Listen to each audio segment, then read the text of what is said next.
L'eau parle sans cesse, mais jamais ne se répète, disait Octavio Paz. Chers amoureux de la planète, bonjour et bienvenue à ce Flash Info du mercredi 22 mars 2023, 100% environnement sur Planète Terre à Terre TV. La journée mondiale de l'eau est une journée de sensibilisation à une gestion durable des ressources en eau, instituée par l'Organisation des Nations Unies depuis 1993. L'édition 2023 vise à accélérer le changement pour résoudre la crise de l'eau et de l'assainissement. La journée mondiale de l'eau célèbre l'eau et sensibilise à la situation des 2,2 milliards de personnes qui vivent sans accès à l'eau salubre. Il s'agit de prendre des mesures pour lutter contre la crise mondiale de l'eau.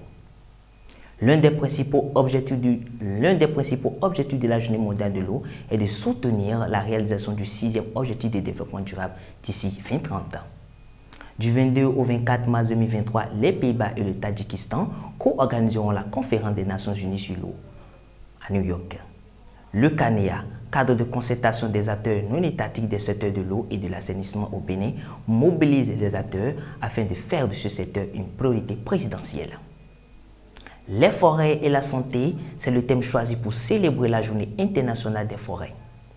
Créée en 2012 lors de l'Assemblée générale des Nations, le 21 mars est proclamée Journée internationale des forêts. Cette journée est l'occasion de célébrer la forêt dans sa diversité et de faire prendre conscience de l'importance des différents types de forêts. Les pays sont invités à engager des efforts au niveau local, national et même international afin d'organiser des activités autour des forêts et des arbres. Les détails dans le 19h45. Page inter à présent. Climat, esquisse d'une frange à plus 4 degrés Celsius. Le réchauffement global est inéluctable, a rappelé le GIEC ce lundi 20 mars. En France, cela pourrait se traduire par une hausse de température de 4 degrés Celsius. Le plastique croûte, une roche créée par la pollution plastique.